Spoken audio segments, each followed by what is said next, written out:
একেবারে মধ্যরাতে বুয়েটের শিক্ষার্থীরা একটি বিক্ষোভ মিছিল বের করেছেন এবং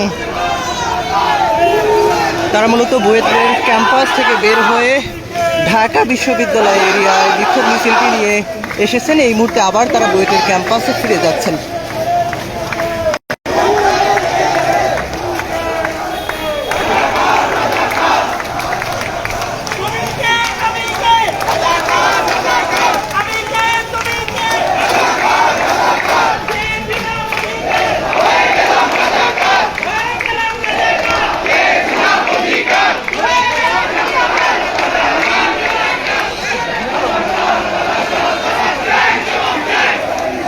তারা মূলত বিক্ষোভ মিছিলটি নিয়ে ঢাকা বিশ্ববিদ্যালয়ের টিএসসি চত্বর পর্যন্ত এসেছিলেন এবং সেখান থেকে প্রদক্ষিণ করে আবার পুনরায় বুয়েটের ক্যাম্পাসে ফিরে যাচ্ছেন।